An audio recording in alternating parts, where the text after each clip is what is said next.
नमस्कार। मेरा भारत मेरी संस्कृति चैनल पे आप सभी दर्शकों का स्वागत है। मैं हूं घनश्याम पंत। आज आपके सामने एक नए विषय के साथ उपस्थित हुए हैं। आशा करता हूं आपको वह पसंद आएगा। मित्रों, जैसा कि 9 अप्रैल से चैत्र मास के नवरात्रियां प्रारंभ हो रही हैं, तो इसकी जानकारी आपको पहले वीडियो में मैं दे चुका हूं। और घट स्थापन का जो मुहूर्त है वह प्रातः 5:54 से 10:03 तक, और कहीं कहीं 10:23 तक भी इसके बारे में बताया गया है। और साथ ही आप अभिजीत मुहूर्त में भी 12:03 से दिन में 12:50 तक का मुहूर्त है, जिसमें आप माता का कलश स्थापन कर सकते हैं और माता की भक्ति कर सकते हैं। सर्वार्थ सिद्ध योग भी है, अमृत सिद्ध योग भी है। इन दोनों के योगों के होने से सभी काम सिद्ध होते हैं, इसलिए इसमें किसी भी तरह का संकोच करने की आवश्यकता नहीं है। साथ ही चैत्र माह का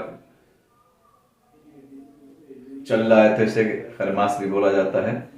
तो वैसाखी है, तो 12 तक आप कोई मांगलिक कार्य इसमें नहीं कर सकते। सिर्फ आप देवी पूजा कर सकते हैं। देवी पूजा के साथ नवग्रह आदि की शांति भी की जा सकती है। और वैशाखी दिनांक 13 तारीख को, 13 अप्रैल को है, उस दिन संक्रांति होगी। संक्रांति के बाद से खरमास समाप्त हो जाएगा, वैशाख का महीना प्रारंभ हो जाएगा और सभी मांगलिक कार्य प्रारंभ हो जाएंगे। तो आप सब लोग माता के पूजा के लिए तैयार हैं। बाजार में काफी रौनक भी है और बाजार से लोग देवी पूजा का सामान इत्यादि लेकर के आ रहे हैं और घरों को सजा भी रहे हैं। तो माता की कृपा हम सबको चाहिए। माता लक्ष्मी, माता सरस्वती और माँ जगदम्बा, तीनों शक्तियों का हम आवाहन करेंगे और तीनों शक्तियों से अपने घर, परिवार और संसार के लिए कुछ न कुछ माँ का आशीर्वाद प्राप्त करेंगे। मित्रों, दैवी कृपा तभी होती है जब हमारे मन में सोच अच्छी होती है, सकारात्मक सोच होती है, अच्छा करने की सोच होती है। जब हम कोई अच्छा कार्य करेंगे तभी हमें उसके अच्छे फल की भी प्राप्ति होगी। अच्छा सोचें, अच्छा करें, मन वचन कर्म तीनों को शुद्ध रखें। शुद्धता के साथ ही इस कार्य को करेंगे तो हमारे सभी कार्य सफल होंगे और माता रानी की कृपा भी हमें प्राप्त होगी। और साथ ही हमारा हिंदी नववर्ष भी प्रारंभ हो रहा है 9 तारीख से ही। तो जो हमारा यह नववर्ष है और जो बीत गया वो पिंगल नाम का संवत्सर था। अब जो संवत्सर है वो काल युक्त नाम का संवत्सर आने वाला है।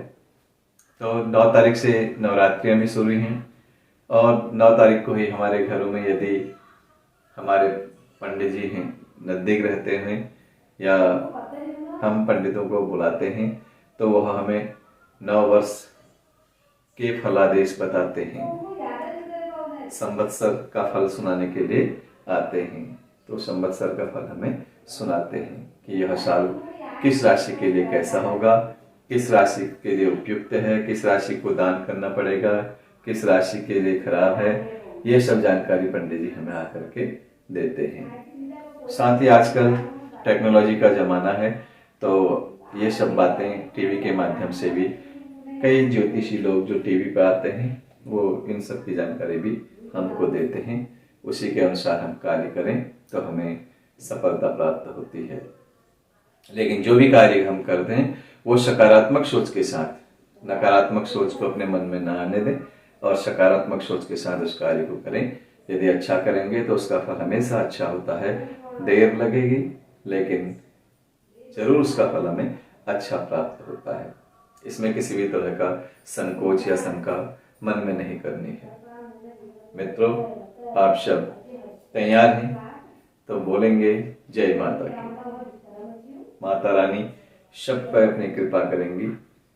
जो हम माता से प्रार्थना भी करते हैं, सर्वमंगल मांगल्ये शिवे सर्वार्थ साधिके शरण्ये त्र्यंबके गौरी नारायणी नमोस्तुते।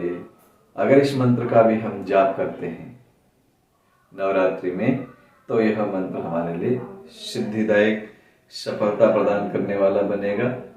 और हम इसका सुबह शाम यदि 108 बार भी जाप करते हैं तो यह अवश्य ही फलदायी होता है। लेकिन फल तभी प्राप्त होता है जब हम उस पर श्रद्धा का भाव रखते हैं, विश्वास का भाव रखते हैं, अन्यथा हर चीज निष्फल हो जाती है। तो सफलता पानी है तो किसी भी तरह का मन में संशय नहीं रखना है।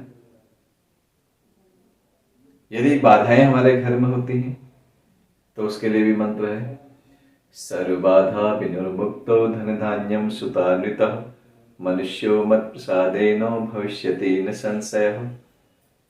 इस मंत्र का भी हम बाधा निवारण के लिए कर सकते हैं।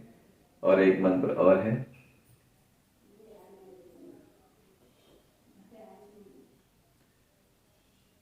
उन सब मंत्रों का यदि हम संपुट पाठ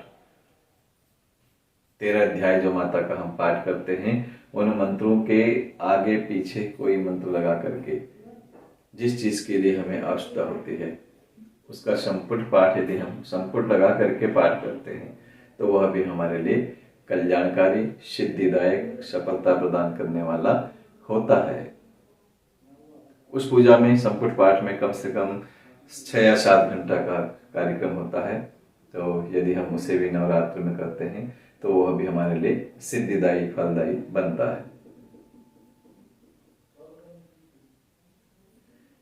तो विशेष रूप से माँ जगदम्बा की भक्ति का यह 10 दिन का जो पर्व है, इसे हम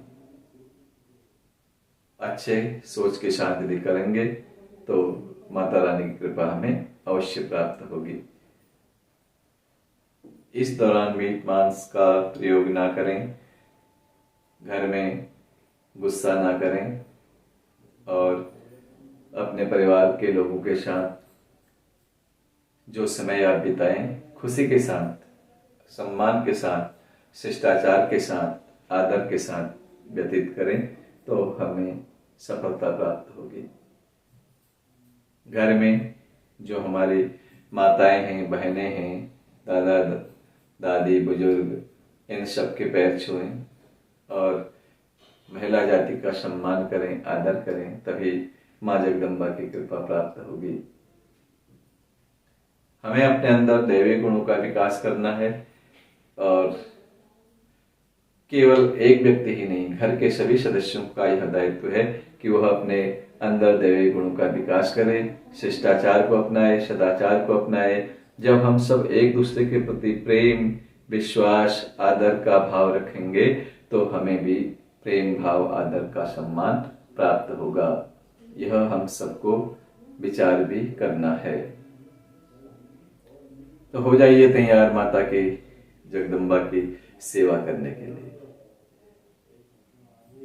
आप सब खुश रहें, सुखी रहें, स्वस्थ रहें, मस्त रहें।